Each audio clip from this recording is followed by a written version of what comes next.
Welcome to our channel Tech Mechanical and Electrical। Bhabha atomic research centre BARC का examination कल 25 सितंबर आप लोग का होने वाला है। तो आप लोग का प्रिपरेशन करने का आज लास्ट डे है। आखिरी दिन में मैं आप लोग के लिए आखिरी क्लास प्रोवाइड करने वाला हूं। आप लोग को मैं बोला था 10 क्लास मैं प्रोवाइड करूंगा, तो आज आप लोग का आखिरी क्लास है। पहले जैसे 9 क्लास में आप लोग को मैं प्रोवाइड किया था 50-50 क्वेश्चन, तो आज भी इस क्लास में आपको 50 क्वेश्चन देखने को मिलेगा। तो आज का क्लास में मैं डिस्कशन नहीं करूंगा, जस्ट क्वेश्चन बताऊंगा और आंसर बता दूंगा। तो आप लोग का आज लास्ट दिन में जितना ज़्यादा हो सके आप लोग को प्रीवियस क्वेश्चन आप लोग को रिवाइज करना चाहिए और प्रीवियस वीडियो देख लेना चाहिए। तो इस क्लास में मैं ज़्यादा टाइम वेस्ट नहीं करूंगा, जितना इजीली हो सके उतना ही मैं जल्दी वीडियो को डिस्कस करने का कोशिश करूंगा। इतना दिन से मैं आप लोग के लिए मेहनत कर रहा था। हाँ, कितना हाई लेवल का क्वेश्चन पूछे जाएगा, तो क्या क्या क्वेश्चन पूछे जा सकते हैं, तो सभी क्वेश्चन मैं इकट्ठा करके आप लोग के लिए क्लास में प्रोवाइड किया हूँ। तो आप लोग थोड़ा सा हमको भी सपोर्ट कीजिए। कल का एग्जामिनेशन जो भी स्टूडेंट का है, आप लोग एग्जामिनेशन देने का बाद जितना भी आप लोग का मेमोरी बेस्ड क्वेश्चन होगा, जितना भी आप लोग का क्वेश्चन याद रहेगा, आप लोग मेरा व्हाट्सएप नंबर पर भेज दीजिए एग्जाम खत्म होने का बाद ही। तो मेरा व्हाट्सएप नंबर है 8583870223। ठीक है, तो इसमें क्या होगा, सभी स्टूडेंट अगर भेजेगा तो 50 क्वेश्चन ही डिस्कशन हो जाएगा प्रिलिमिनरी एग्जामिनेशन का, और एडवांस टेस्ट का भी 50 क्वेश्चन डिस्कशन हो जाएगा। तो इसमें क्या होगा, जब भी आप लोग एग्जाम हॉल से बाहर निकाल के आएंगे तो आप लोग घर पे आने का बाद देख पाएंगे कि आप लोग कितना आंसर सही हुआ है, कितना गलत हुआ है, क्योंकि BARC इसका आंसर की प्रोवाइड नहीं करता, डायरेक्टली आप लोग का रिजल्ट निकाल देते हैं। ठीक है, तो आप लोग इतना छोटा सा हेल्प कीजिए, मेरा व्हाट्सएप नंबर पर आप लोग ट्रेड और आप लोगों का नाम लिख के क्वेश्चन भेज दीजिए। ठीक है, तो बिना किसी लेट करके आज का फर्स्ट क्वेश्चन मैं स्टार्ट करता हूँ। नया बहुत सारा क्वेश्चन आपको देखने को मिलेगा। बोला है the following is used in heat treatment process as a quenching medium for obtaining a high degree of hardness. कठोरता की उच्च डिग्री प्राप्त करने के लिए क्विंचिंग मीडियम के रूप में हीट ट्रीटमेंट प्रक्रिया में निम्नलिखित डैश का उपयोग किया जाता है। तो एक्चुअली आप लोग को जानना चाहिए हीट ट्रीटमेंट क्या होता है। हीट ट्रीटमेंट एक ऐसा प्रोसेस होता है जिस ट्रीटमेंट प्रोसेस में हम लोग मेटल का मैकेनिकल प्रॉपर्टीज को चेंज करते हैं। मैकेनिकल प्रॉपर्टीज का अंदर क्या क्या आता है, जैसे ductility, malleability, tenacity, toughness, brittleness, elasticity. तो ये जो मैकेनिकल प्रॉपर्टीज होते हैं इसको हम लोग चेंज कर सकते हैं हीट ट्रीटमेंट का मदद से। तो कैसे करते हैं, हीट देने का बाद जो ट्रीटमेंट हम लोग करते हैं उसको बोलते हैं heat treatment process. Heat treatment process का 2 मेन प्रोसेस होता है, एक होता है हीटिंग और दूसरा होता है कूलिंग। तो मेटल को जब भी हीट कर दे तो उसके बाद कूलिंग करना पड़ता है। तो ठंडा करने के लिए हम लोग को कुछ क्विंचिंग मीडियम का जरूरत पड़ता है, मतलब ठंडा करने का एक मीडियम का जरूरत पड़ता है। तो इसमें बोला है कौन सा क्विंचिंग मीडियम है जिसमें क्विंचिंग करने के बाद जो मटेरियल को हम लोग हीट ट्रीटमेंट किए है वो बहुत ज़्यादा हार्ड हो जाता है, हाई डिग्री ऑफ हार्डनेस मिलता है। तो कौन सा क्विंचिंग मीडियम में सबसे ज़्यादा या हायर डिग्री ऑफ हार्डनेस मिलते हैं। Option number A mineral oil, option number B fatty acid, option number C waxes, option number D graphite suspension. तो इसका राइट आंसर क्या हो जाएगा, option number B is the right answer हो जाएगा। Okay, तो फैटी एसिड जो होता है इसमें अगर हम लोग मेटल को हीट करने का बाद इसमें क्विंचिंग करते हैं, मतलब ठंडा करते हैं, तो इसमें हाई डिग्री ऑफ हार्डनेस मिलता है। ठीक है, कभी कभी क्वेश्चन आता है ऐसे, आप लोग को क्वेश्चन पूछा जाता है, बोलता है कि सबसे फास्टेस्ट रेट ऑफ कूलिंग, मतलब सबसे द्रुतगामी आप बोल सकते सबसे जल्दी कौन सा क्विंचिंग मीडियम में ठंडा होता है, तो वो होता है ब्राइन सॉल्यूशन में। ठीक है, ब्राइन सॉल्यूशन में NaCl रहता है, सोडियम क्लोराइड रहता है। और सबसे स्लोएस्ट अगर पूछा जाता है, मतलब सबसे धीमे गति से या सबसे धीरे ठंडा होता है, तो कौन सा मीडियम में होता है, AR में होता है। ठीक है, next question number 2, which of the following is added to the cutting fluid so that soapy film is produced between the workpiece and tool and chip and tool face. Hindi में आप पढ़ सकते हैं, निम्नलिखित में से कौन सा चीज कटने वाले तरल पदार्थ में जोड़ा जाता है ताकि वर्कपीस और टूल और चिप और टूल फेस के बीच में साबुन फिल्म का निर्माण होता है। तो एक्चुअली इसमें क्या पूछा गया है, कटिंग फ्लूइड में हम लोग कौन सा एक चीज़ यूज़ करते हैं जिसमें कि साबुन जैसा फिल्म प्रोड्यूस होता है वर्कपीस और टूल का बीच में और चिप और टूल फेस का बीच में। तो कटिंग फ्लूइड में हम लोग क्या यूज़ कर सकते हैं, option number A sulphur, option number B chlorine, option number C both A and B, option number D none of this. तो इसका राइट आंसर क्या हो जाएगा? Option number C is the right answer हो जाएगा। कटिंग फ्लूइड में अगर हम लोग सल्फर और क्लोरीन को ऐड कर देते हैं तो उसमें क्या था, एक साबुन जैसा फिल्म प्रोड्यूस होता है। Okay, next question number 3, crimping is to reduce the dash of a cylindrical shape allowing it to be slipped into the next section. तो क्रिम्पिंग एक ऐसा प्रोसेस होता है जिसमें हम लोग सिलिंड्रिकल शेप का कौन सा चीज़ को घटाते हैं, कम करते हैं, उसका बाद क्या होता है, उसको हम लोग कमाने का बाद हम लोग नेक्स्ट सेक्शन में उसको फिसलाने के लिए अनुमति दे देते हैं। तो क्रिम्पिंग एक क्या प्रोसेस होता है, उसमें हम लोग सिलिंड्रिकल शेप का क्या रिड्यूस करते हैं? Option number A diameter, option number B length, option number C width, option number D mass. तो इसका राइट आंसर क्या हो जाएगा? तो क्रिम्पिंग जो प्रोसेस होता है उसमें अगर कोई भी सिलिंड्रिकल शेप का जॉब रहता है तो उसका डायमीटर को रिड्यूस करने के लिए क्रिम्पिंग प्रोसेस हम लोग करते हैं। तो जब भी डायमीटर रिड्यूस हो जाता है उसका जो नेक्स्ट सेक्शन होता है उसमें उसको स्लिप कर देता है, मतलब उसको खिसकाने के लिए अनुमति दे देते हैं। ठीक है, तो इसलिए इसका राइट आंसर हो जाएगा ऑप्शन नंबर ए। तो क्रिम्पिंग प्रोसेस में हम लोग सिलिंड्रिकल शेप जॉब का डायमीटर को कम कर सकते हैं। ठीक है, तो मोस्ट इंपॉर्टेंट क्वेश्चन आप देख सकते हैं, नया नया तीनों क्वेश्चन में अभी आप लोग को बता दिया हूं, और भी बहुत सारा क्वेश्चन है, पूरा क्लास आप लोग देखिए, आप लोग के लिए बहुत ही इंपॉर्टेंट होने वाला है। Next question number 4, when Prussian blue mixed with it forms a quick drying stain which is known as marking blue और लेआउट डाई। हिंदी में आप पढ़ सकते हैं, जब इसके साथ प्रूसियन ब्लू मिश्रित होता है तो जल्दी सूखने वाला दग बन जाता है, जिसे मार्किंग ब्लू या लेआउट डाई का रूप में जाना जाता है। तो एक्चुअली आप लोग को क्या बोला है क्वेश्चन में, प्रूसियन ब्लू एक चीज़ के साथ मिक्स होता है, मिक्स होने का बाद क्या करते हैं, जल्दी सूखने वाला दग बन जाता है, मतलब क्विक डाइंग स्टेन बन जाता है, जिसको मार्किंग ब्लू या लेआउट डाई कहते हैं। तो एक्चुअली आप लोग जानते हैं, बहुत बार एग्जाम में भी क्वेश्चन पूछे जाता है कि कौन सा मार्किंग मीडिया को अगर हम लोग यूज़ करते तो सूखने में सबसे ज़्यादा टाइम लेते हैं। तो प्रूसियन ब्लू मार्किंग जो मीडिया होता है ये सूखने में सबसे ज़्यादा टाइम लेते हैं।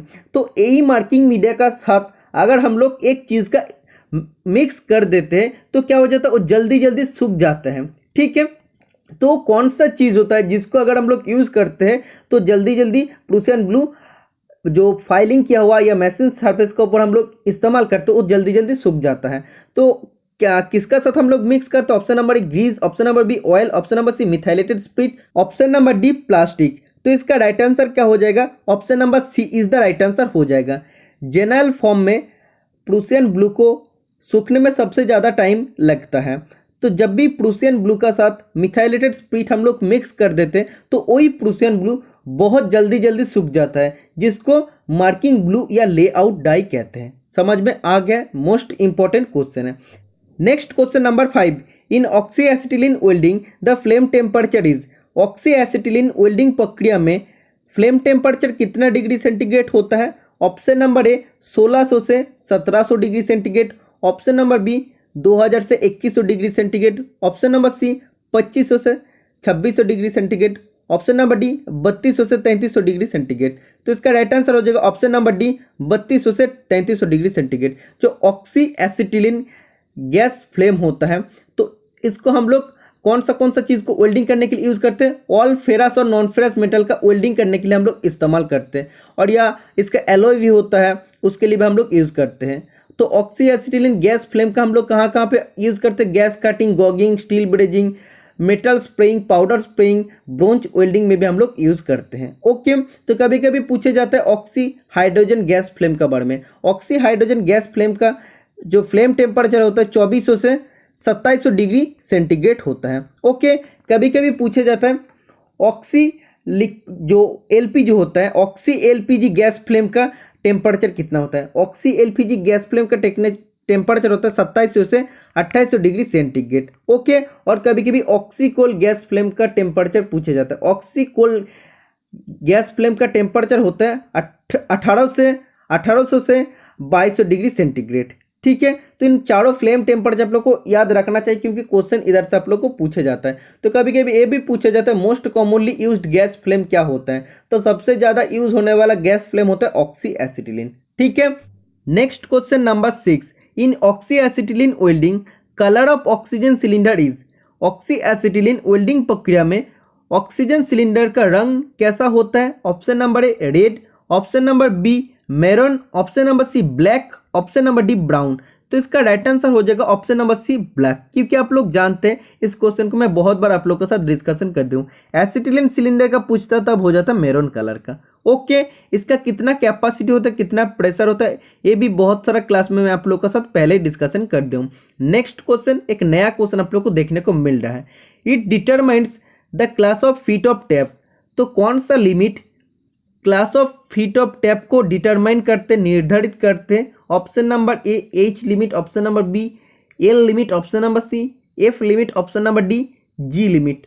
तो इसका राइट आंसर हो जाएगा option number A H limit determine करते, मतलब निर्धारित करते हैं टैप का कितना टाइप ऑफ फीट होने वाला है। मोस्ट इंपॉर्टेंट क्वेश्चन है, यही सब क्वेश्चन आप लोग का एग्जाम में काट ऑफ बनाते हैं, तो ये सब क्वेश्चन आप लोग को ध्यान से कॉपी में नोट डाउन कर लेना चाहिए। Okay, next question number 8, acetylene can be prepared by the chemical reaction between.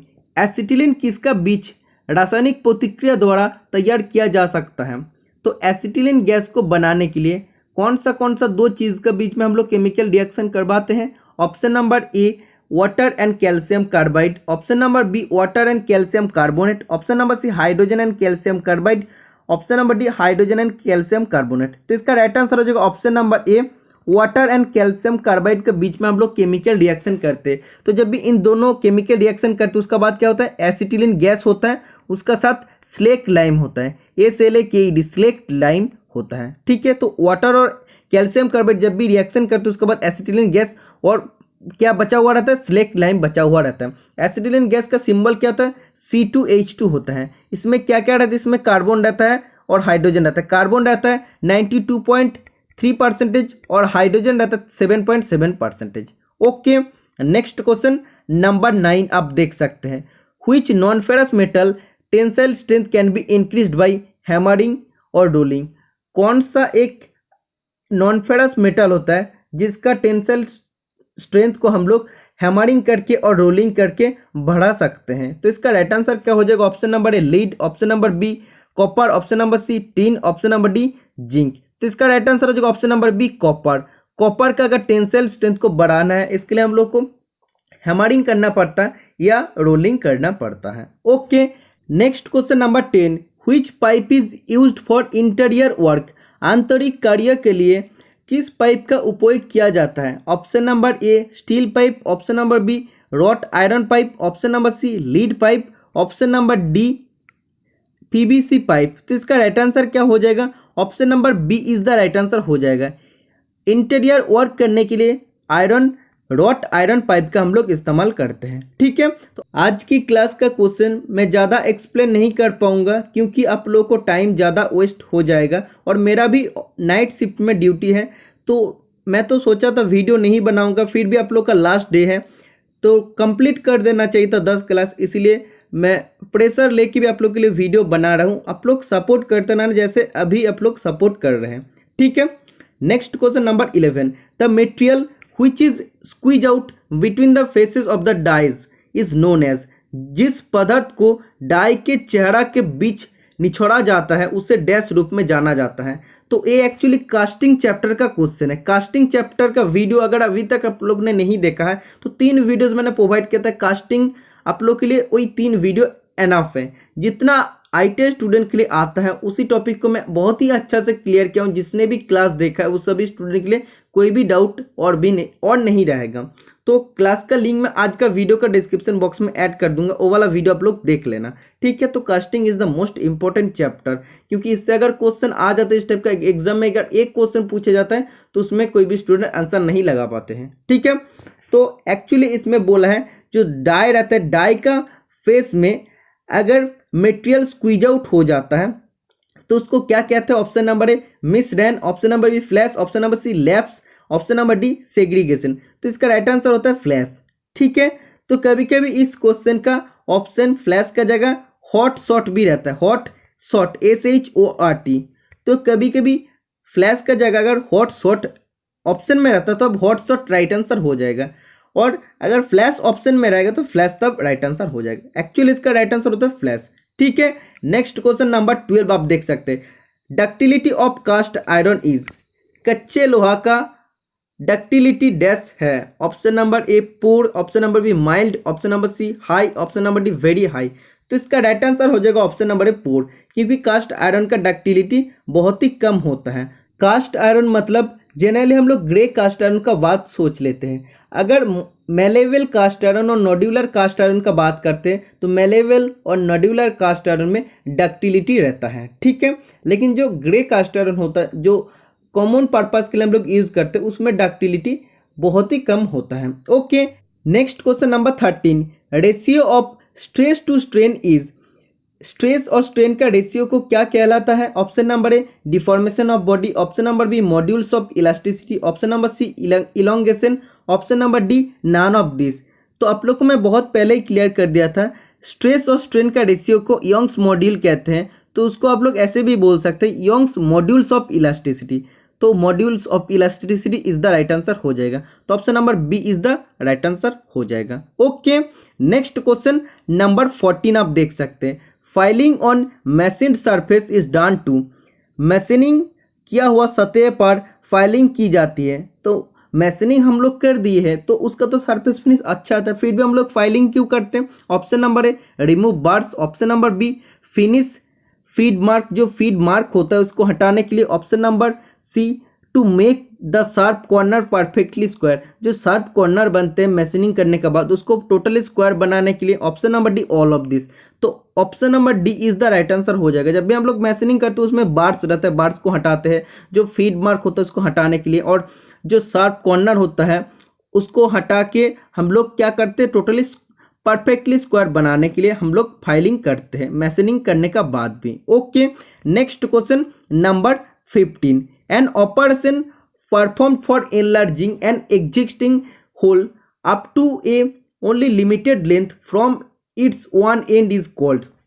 तो इसमें एक्चुअली आप लोग को क्या बोला है, कोई भी एक जॉब है, जॉब में पहले से ही होल है, ठीक है। तो यही होल का अगर कुछ डेप्थ तक, सर्टेन डेप्थ तक अगर इसका होल का साइज को बड़ा करना पड़ेगा, सोचो ऐसे होल था, ओके, और कुछ सर्टेन डेप्थ तक, सोचो 5 mm डेप्थ तक, इधर तक इसका साइज को एनलार्ज करना है, मतलब बड़ा करना है।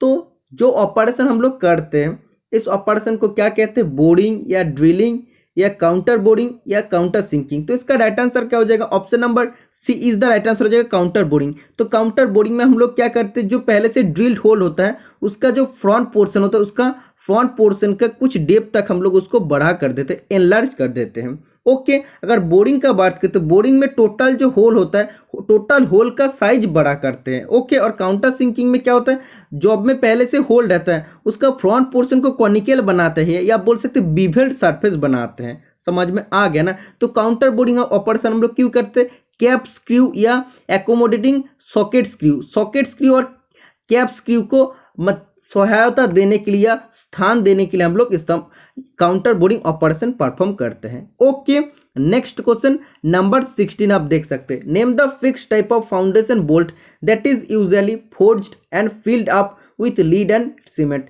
यही क्वेश्चन पिछला क्लास में आया था, तो सेम टू सेम 2 बार टाइप हो गया है।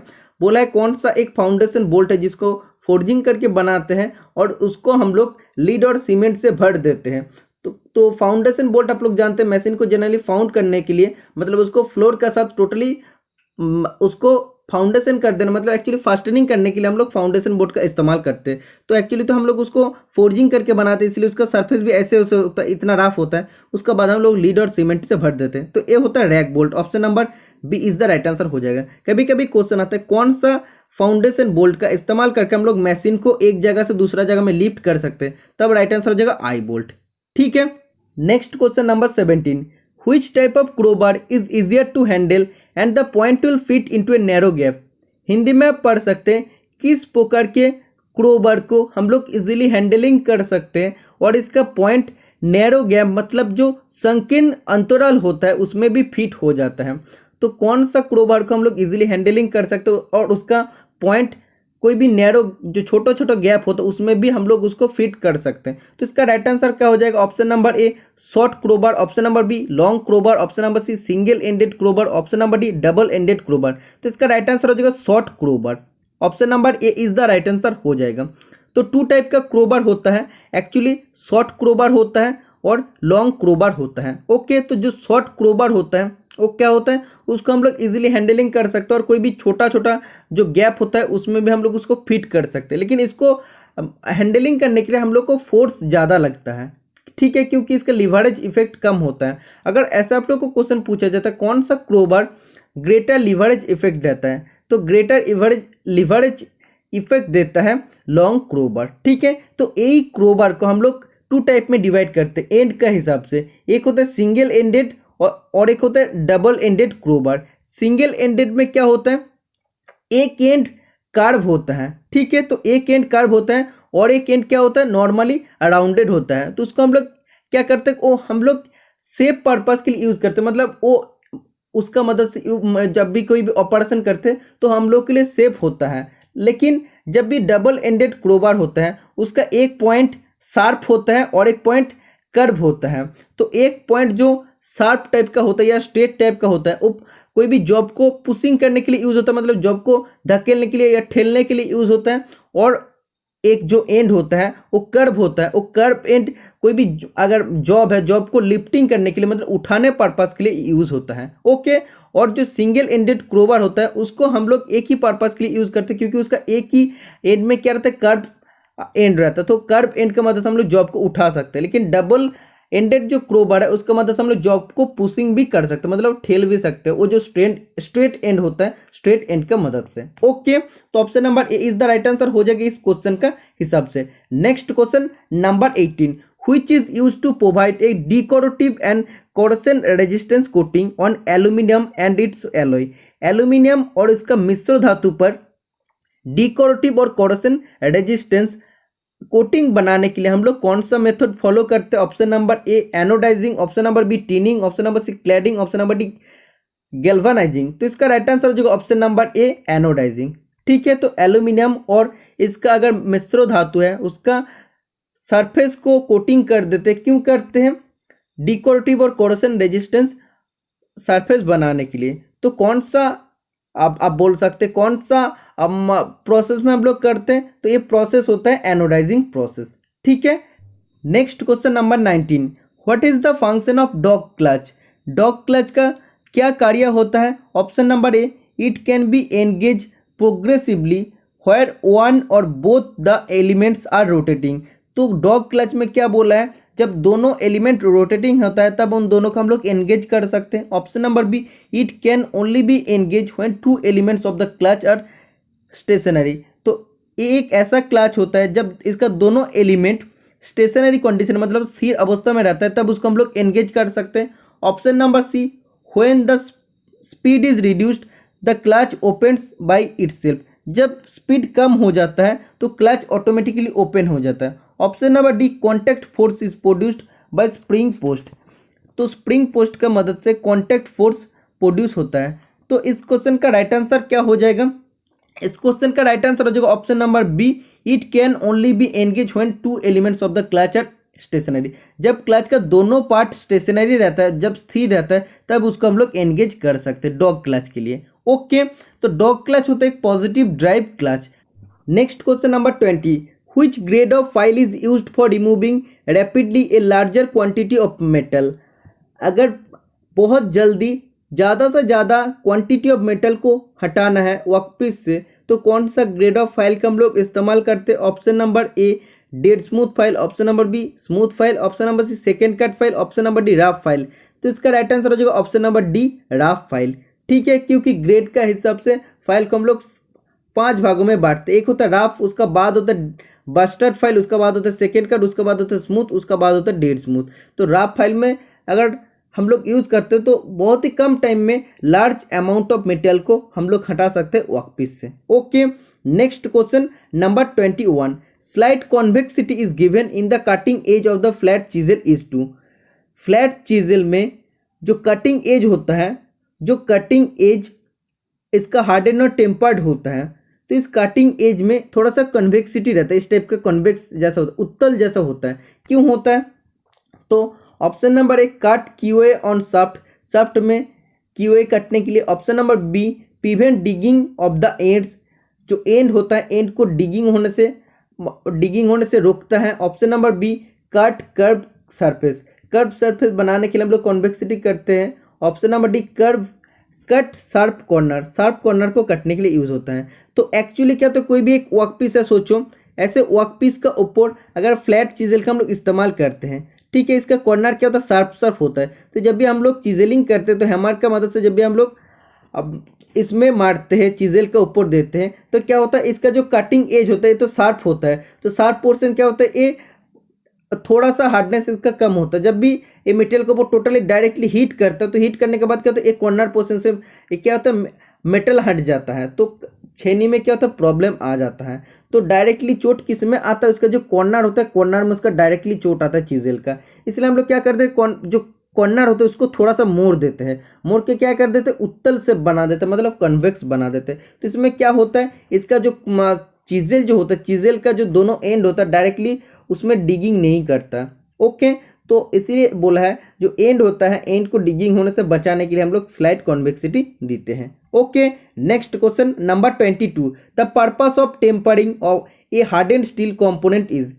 एक हार्डेंड स्टील कंपोनेंट को टेम्परिंग करने का पर्पस क्या होता है, बहुत बार मैंने आप लोगों के साथ डिस्कशन कर दिया हूँ। Option number A increasing its hardness, hardness को बढ़ाने के लिए। Option number B reducing it brittleness, brittleness को कम करने के लिए। Option number C increasing its ductility, ductility को बढ़ाने के लिए। Option number D increasing its toughness, toughness को बढ़ाने के लिए। Option number D is the right answer, जगह टफनेस को बढ़ाने के लिए। कुछ स्टूडेंट ऐसे भी आप लोग दे सकते हैं रिड्यूस इट्स ब्रिटलनेस, ये भी सही होता है, लेकिन एक्चुअल जो इसका आंसर होता है टफनेस को बढ़ाने के लिए हम लोग टेम्परिंग प्रोसेस करते हैं। टफनेस जब भी बढ़ता है ब्रिटलनेस ऑटोमेटिकली कम होता है। अगर ए ऑप्शन आप लोग का नहीं रहता तब option number B is the right answer हो जाता। Okay, next question number 23, number of graduation on the thimble of a metric micrometer. एक मेट्रिक माइक्रोमीटर का थिम्बल पर कितना ग्रेजुएशन होता है? तो एक माइक्रोमीटर होता है, इसमें क्या होता है, इसको बैरल या स्लिप कहते हैं। ओके, इसका बाद क्या होता है, थिम्बल होता है। थिम्बल में टोटल कितना डिवीजन रहता है, यही पूछा गया है। तो option number C is the right answer हो जाएगा, 50 डिवीजन रहता है। अगर मेट्रिक माइक्रोमीटर का बात किया, अगर इंच माइक्रोमीटर का बात करता है तब रहता है 25 ग्रेजुएशन। ओके, थिम्बल में 25 ग्रेजुएशन होता है। एग्जाम में आप लोग को ऐसे भी क्वेश्चन पूछे जा सकता है, एक मेट्रिक माइक्रोमीटर का बैरल जिसको स्लिप कहते हैं उसमें कितना ग्रेजुएशन रहता है? तो उसमें टोटल 50 ग्रेजुएशन रहता है, क्योंकि उसका रेंज क्या होता है, 0 to 25 होता है, 25 to 50 होता है। तो इसमें एक्चुअली जो मेन डिवीजन रहता है 25 रहता है और इसका नीचे सब डिवीजन भी और 25 रहता है, तो टोटल 50 उसमें ग्रेजुएशन होता है। Okay, next question number 24, which one of the marking media takes longer time to dry. तो मैं आप लोग को कुछ टाइम पहले डिस्कशन कर दे हूँ, कौन सा मार्किंग मीडिया सूखने में बहुत ज़्यादा टाइम लेते हैं। तो इसका राइट आंसर क्या हो जाएगा, option number A chalk powder, option number B Prussian blue, option number C copper sulphate, option number D cellulose lacquer. तो option number B is the right answer हो जाएगा प्रूसियन ब्लू। तो Prussian blue को सूखने में बहुत ज़्यादा time लगता है। इसका साथ अगर हम लोग मिथाइलेटेड स्पिरिट को ऐड कर देते हैं तो ये बहुत जल्दी सूख जाता है, इसका प्रॉपर्टी टोटली चेंज हो जाता है। Okay, next question number 25, the important element in soft solder. Soft solder का इंपॉर्टेंट एलिमेंट क्या क्या होता है? Option number A tin and lead, option number B lead and zinc, option number C tin and copper, option number D tin and zinc. तो soft solder का जो main element होता है वो होता है टीन एंड लीड। टीन रहता है 63% और लीड रहता है 37% नॉर्मली, ठीक है। Next question number 26, if a patient does not respond to mouth to mouth resuscitation treat a first aider should immediately. अगर कोई भी पेशेंट को mouth to mouth resuscitation treatment करने का बाद भी पेशेंट का तरफ से कोई भी रिस्पॉन्स नहीं आता है तो फास्ट एडर का तरफ से आप लोग को क्या करना चाहिए? तो फास्ट एडर का हिसाब से आप लोग को सबसे पहले कौन सा स्टेप लेना चाहिए? Option number A seek medical help, चिकित्सा का सहायता लेना चाहिए। Option number B check the broken limbs, टूटे हुए अंग की जांच करें। Option number C keep the body warm with blanket, body को ब्लैंकेट से गर्म रखना चाहिए। Option number D check pupil of the eye and pulse, आँखों का प्यूपिल को चेक करना चाहिए और पल्स को चेक करना चाहिए। इसका राइट आंसर हो जाएगा option number A, seek medical help, चिकित्सक का सहायता लेना चाहिए। कोई भी पेशेंट को mouth to mouth research treatment करने के बाद भी पेशेंट का तरफ से रिस्पॉन्स नहीं आता है तो तुरंत हम लोग को मेडिकल हेल्प का सहायता लेना चाहिए। Okay, next question number 27। आप देख सकते हैं कि नया नया क्वेश्चन आप लोग को देखने को मिले, यही सब क्वेश्चन में आप लोग का कट ऑफ बन जाता है। Okay, next question number 27। Which type of chisel is used for cutting keyways, groove and slots? Keyway, groove और स्लॉट कटने के लिए किस प्रकार की छेनी का उपयोग किया जाता है? Option number A, flat chisel, option number B, crosscut chisel, option number C, half round nose chisel, option number D, diamond point chisel. तो इसका राइट आंसर हो जाएगा option number B, crosscut chisel, जिसको केप चिजल कहते हैं। Okay, इसका मतलब से हम लोग क्यूए, ग्रुप, स्लॉट कर सकते हैं। Next question number 28। The property of a metal by which it can be drawn into thin wire. तो मेटेरियल का कौन सा प्रॉपर्टी होता है जिसका मदद से हम लोग उस मेटल को खींच के पतला पतला तार में बदल सकते हैं? तो इसका राइट आंसर क्या हो जाएगा? Option number elasticity, option number B ductility, option number C malleability, option number D plasticity. तो इसका राइट आंसर हो जाएगा ऑप्शन नंबर बी डक्टिलिटी। तो डक्टिलिटी का जो प्रॉपर्टी होता है इसका मतलब से हम लोग वायर बना सकते हैं, थिन वायर बना सकते हैं। इसमें जब भी हम लोग टेंशन में खींचते हैं लेकिन इसमें कोई भी क्रैक वगैरह या रप्चर कुछ भी नहीं होता है। ओके, तो ये होता है एक mechanical property. Next question number 29। The convexity of file helps. Hindi में पढ़ सकते, फाइल की उत्तलता डैश में मदद करती है। Option number A, to file concave surface, concave surface को फाइलिंग करने में फाइल का कॉन्वेक्सिटी मदद करते हैं। Option number B, to file convex surface, convex surface में फाइलिंग करने के लिए ये मदद करते हैं। Option number C, to prevent rounding of edges of work, जो वर्क होता है तो उसका एज को मतलब राउंड होने से बचाता है। तो इसका राइट आंसर हो ऑप्शन नंबर सी। अगर ऐसा कोई भी जॉब होता है, ओके, इस जॉब का ऊपर अगर हम लोग को फाइलिंग करना पड़ता है, अगर इधर से हम लोग फाइल यूज़ करते हैं, ठीक है, तो फाइल अगर टोटली फ्लैट होता है तो तब क्या क्या प्रॉब्लम आता है? फाइलिंग करते टाइम हम लोग कहाँ पे हाथ रखते हैं? एक तो फाइल का हैंडल में रखते हैं और एक हम लोग हाथ रखते हैं फाइल का लास्ट एंड का तरफ। तो जब भी इन दोनों, एक सामने तरफ और इन दोनों लास्ट एंड का तरफ प्रेशर ज़्यादा होगा तब क्या हो जाएगा? उसमें प्रेशर ज़्यादा होने के कारण इन दोनों एज से या बोल सकते हो दोनों एंड से मेटल ज़्यादा कटेगा। तो जब भी दोनों एंड से मेटल ज़्यादा कट जाएगा तो क्या हो जाएगा? राउंड टाइप का शेप जैसा हो जाएगा, जो वर्क का एज होगा वो राउंड जैसा हो जाएगा। तो ये होने से बचाने के लिए हम लोग क्या करते हैं, जो फाइल होता है फाइल का फेस को थोड़ा सा हम लोग कॉन्वेक्स बना देते हैं। तो कॉन्वेक्स बनाने के मदद से क्या होता है, इधर अगर ज़्यादा प्रेशर देगा फिर भी इधर मेटेरियल को ज़्यादा नहीं कटेगा, इधर भी मेटेरियल को ज़्यादा नहीं कटेगा। ओके, तो option number C is the right answer हो जाएगा, to prevent rounding of edges of work. Okay, next question number 30। The drilling machine used for light duty work. Light duty कार्य के लिए प्रयुक्त drilling machine. Option number A, bench type sensitive drilling machine, option number B, pillar drilling machine, option number C, radial drilling machine, option number D, gang drilling machine. तो इसका right answer हो जाएगा option number A, bench drilling machine, जिसको sensitive bench drilling machine कहते हैं। Okay, इसमें कितना size of drill को हम लोग फिक्स कर सकते हैं? 12.5 mm मिलीमीटर वाला ड्रिल को फिक्स करके हम लोग इसमें ऑपरेशन कर सकते हैं। Okay, next question number 31। The recommended point angle of the chisel to cut the mild steel is. Mild steel को कटने के लिए चिजल से अगर आप लोगों को कटना है तो इसके लिए जो स्पेसिफिक पॉइंट एंगल होता है वो कितना डिग्री होता है? Option number A 55 degree, option number B 45 degree, option number C 60 degree, option number D 50 degree. तो इसका राइट आंसर हो जाएगा ऑप्शन नंबर ए 55 डिग्री। तो माइल्ड स्टील के लिए अलग होता है, जैसे कास्ट स्टील के लिए अलग होता है, हाई कार्बन स्टील के लिए अलग होता है, कास्ट आयरन के लिए अलग अलग पॉइंट एंगल होता है। क्योंकि आप लोग जानते हैं जो मेटेरियल को हम लोग कटने जाते हैं उसका हार्डनेस का ऊपर पॉइंट एंगल डिपेंड करता है। तो माइल्ड स्टील के लिए 55 डिग्री होता है। इसका चार्ट भी बहुत बार मैंने आप लोगों के साथ डिस्कशन कर दिया हूँ, प्रीवियस वीडियो आप लोग देखिए तो आप लोग ईच एंड एवरीथिंग क्लियर हो जाएगा। 32 नंबर का क्वेश्चन आप देख सकते हो, which flame is suitable for cutting operation. Cutting operation के लिए कौन सी फ्लेम का उपयुक्त होता है? Option number A, oxidizing flame, option number B, carburizing flame, option number C, neutral flame, option number D, none of this. तो इसका राइट आंसर हो जाएगा ऑक्सीडाइजिंग फ्लेम। ठीक है, तो ए भी क्यों होता है? ए भी बहुत सारा क्लास में मैंने आप लोग को बता दिया हूँ। सबसे पहले अगर आप लोग को कटिंग करना है, जिस मेटल को कटिंग करना है, मेटल को काटना है, उसमें हम लोग सबसे पहले प्रीहीट करते हैं 900 डिग्री सेंटीग्रेड के आसपास को हम लोग प्रीहीट करते, पहले से हीट करते तो उसका बाद हम लोग अब प्रीट कैसे करते हैं ये आप लोगों को जानना चाहिए। प्रीट करते हैं न्यूट्रल फ्लेम का मदद से, और जब भी हम प्रीट हो जाता है, ये जब इतना डिग्री टेम्परेचर के आसपास पहुंच जाता है, उसके बाद हम लोग सिर्फ pure high pressure oxygen flame का, या बोल सकते हैं ऑक्सीजन का हम लोग प्रेशर दे के हम लोग सप्लाई देते हैं। तब क्या होता है, जब भी हम लोग ऑक्सीजन ज़्यादा सप्लाई देते तो वो कौन सा फ्लेम होता है, ऑक्सीडाइजिंग फ्लेम होता है। तो ऑक्सीडाइजिंग फ्लेम की मदद से हम लोग मेटेरियल को काटते हैं। Okay, next question number 33, which flame is used for या suitable for welding non ferrous metal brass और bronze.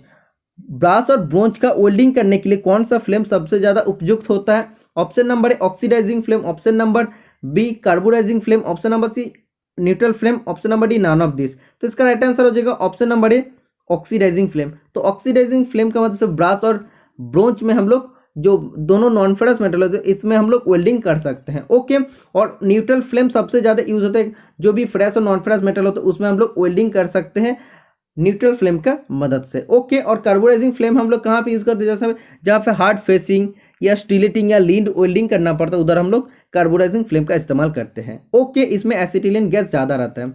Next question number 34, which flame is suitable for welding steel. Steel का वेल्डिंग करने के लिए कौन सी फ्लेम का हम लोग उपयुक्त करते हैं या इस्तेमाल करते हैं। Option number A oxidizing flame, option number B carburizing flame, option number C neutral flame, option number D none of this.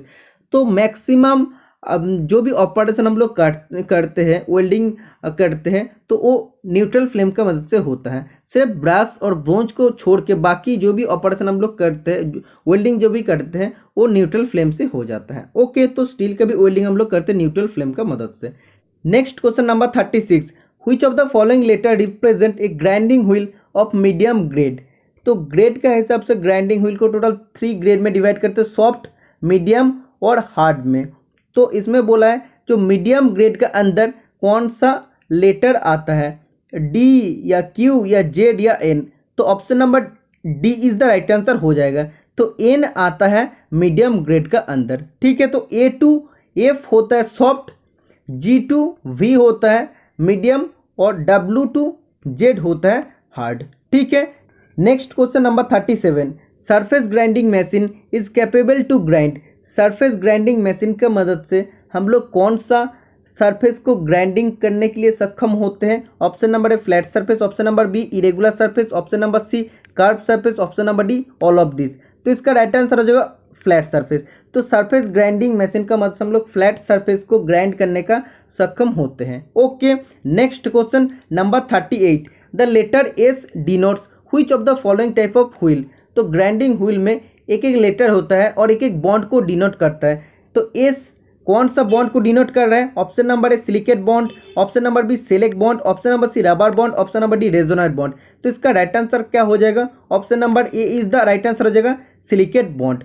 ठीक है, अगर ऐसे आप लोग को बात करता है कि सेलेक्ट बॉन्ड का, तो सेलेक्ट बॉन्ड मतलब ई होता है। ओके, अगर रबर बॉन्ड का बात करता तो ये होता है आर होता है। अगर रेजोनेट बॉन्ड का बात करता तब हो जाता है बी हो जाता है। ठीक है, अगर रेजोनेट रेनफोर्स्ड अगर बॉन्ड का बात करता तो BF तब हो जाता। ओके, अगर मैग्नीशिया का बात करता तो Mg तब हो जाता। विट्रीफाइड का बात करता तो V हो जाता। ओके, तो ये सब लेटर्स हम लोग एक एक बॉन्ड को इंडिकेट करते हैं। तो एस का मतलब हम लोग सिलिकेट बॉन्ड को इंडिकेट करते हैं। Next question number 39, in marking of grinding wheel compulsory symbol are used.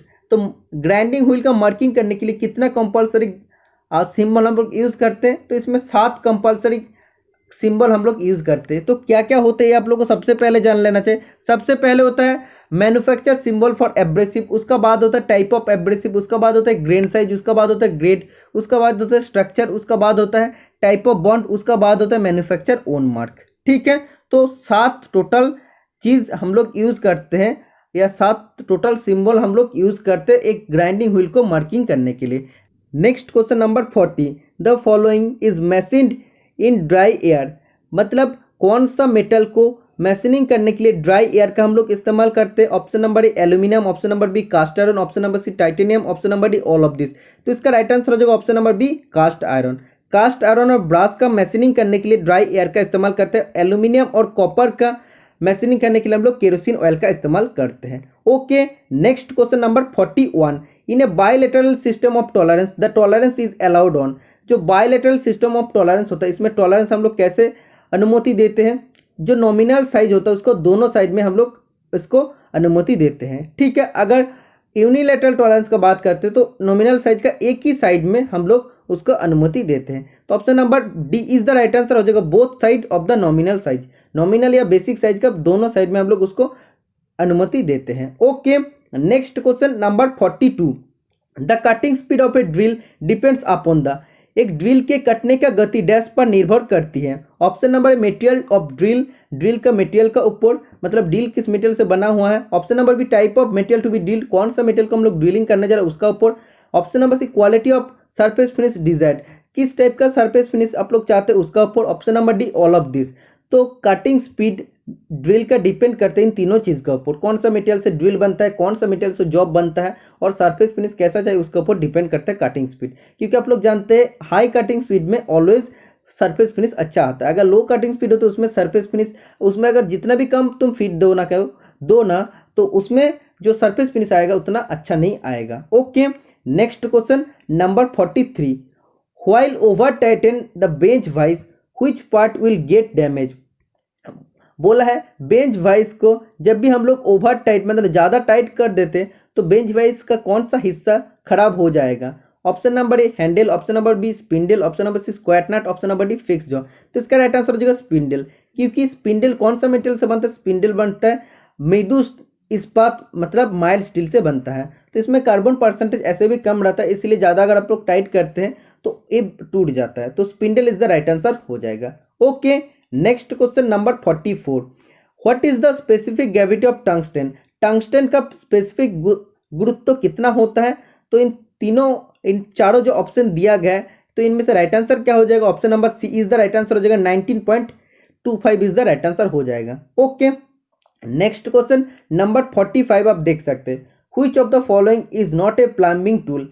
निम्नलिखित में से कौन सा प्लम्बिंग टूल नहीं होता।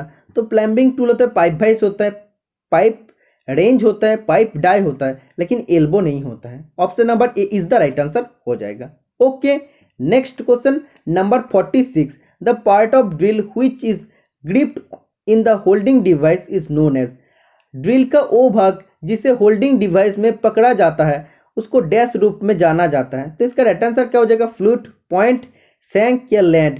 तो इसका राइट आंसर हो जाएगा ऑप्शन नंबर सी सैंक। ठीक है, तो ड्रिल का जो सैंक पोर्शन होता है, क्योंकि आप लोग जानते हैं एक होता है स्ट्रेट सैंक और दूसरा होता है टेपर्ड सैंक। तो टेपर्ड सैंक को हम लोग कहाँ पे होल्ड करते हैं, जैसे स्लीप, सॉकेट और आर्भर होता है उसमें होल्ड करते हैं, लेकिन ये जो स्ट्रेट सैंक होता है इसको होल्ड करते हैं हम लोग ड्रिल चक में। ओके, तो सैंक इज द राइट आंसर हो जाएगा। तो सैंक पोर्शन को होल्ड करता है। अगर लैंड का बात करता है, अगर ड्रिल का जो साइज लेते हैं तो हम लोग लैंड टू लैंड हम लोग डायमेंशन को लेके ड्रिल का साइज मेजरमेंट करते हैं। Okay, next question number 47, an instrument use to transfer measurement from steel rule to the object और vice versa is known as. एक ऐसा इंस्ट्रूमेंट है जो रीडिंग को स्टील रूल से ऑब्जेक्ट में ट्रांसफर करता है और कभी कभी ऑब्जेक्ट से स्टील रूल में ट्रांसफर करता है। तो कौन सा इंस्ट्रूमेंट में होता है। तो इसका राइट आंसर हो जाएगा कैलिपर। ठीक है, option number B is the right answer हो जाएगा, क्योंकि कोई भी अगर ऑब्जेक्ट है तो ऑब्जेक्ट से अगर हम लोग ऐसे मेजरमेंट ले लिए उसके बाद हम लोग कहाँ पे उसको चेक करते हैं, स्टील रूल में चेक करते हैं। और कभी कभी क्या करते हैं, स्टील रूल से मेजरमेंट हम लोग ले लिए, डायमेंशन ले लिए, उसके बाद हम लोग जॉब में जाके मार्किंग करते हैं। तो यही बोला एक ऐसा इंस्ट्रूमेंट है जो मेजरमेंट को ट्रांसफर करता है स्टील रूल से कभी ऑब्जेक्ट में और कभी कभी ऑब्जेक्ट से स्टील रूल में। तो इसका राइट आंसर हो जाएगा कैलिपर। तो ये आउटसाइड कैलिपर भी हो सकता है, इनसाइड कैलिपर भी हो सकता है। कैलिपर बनता है माइल्ड स्टील से। Okay, next question number 48, which one of the following is not a type of drill.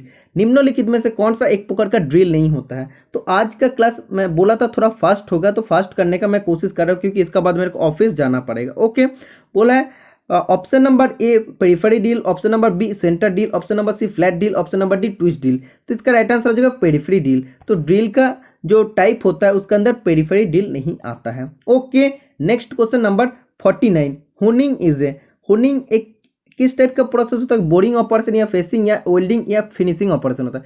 तो होनिंग होता है एक precision surface finishing operation. Okay, next and last question आज का क्लास का, which of the following is an inorganic flux used for soldering cadmium. तो निम्न में से कौन सा एक इनऑर्गेनिक फ्लैक्स होता है जिसको हम लोग कैडमियम का सोल्डरिंग करते टाइम फ्लैक्स का रूप में यूज करते हैं? Option number A phosphoric acid, option number B tallow, option number C killed spirit, option number D muriatic acid. तो इसका राइट आंसर क्या हो जाएगा? Option number C is the right answer हो जाएगा। कील स्प्रिट एक ऐसा इनऑर्गेनिक फ्लैक्स होता है जिसको हम लोग कैडमियम का सोल्डरिंग करते टाइम इस्तेमाल करते एज ए फ्लैक्स का रूप में। ओके, तो ये था टोटल 50 क्वेश्चन। आप लोग जरूर बताना आप लोग कितना अटेम्प्ट कर पाए हैं, और कल का जो भी स्टूडेंट का एग्जामिनेशन है वो सभी स्टूडेंट मेमोरी बेस्ड क्वेश्चन याद करके मेरा व्हाट्सएप पर प्लीज भेज देना, ये सभी से मेरा रिक्वेस्ट है। तो आज का साथ आप लोग का बार एग्जामिनेशन का प्रिपरेशन मेरा तरफ से खत्म हुआ है। आज के लिए इतना ही, मिलते हैं नेक्स्ट वीडियो में। Tata bye bye.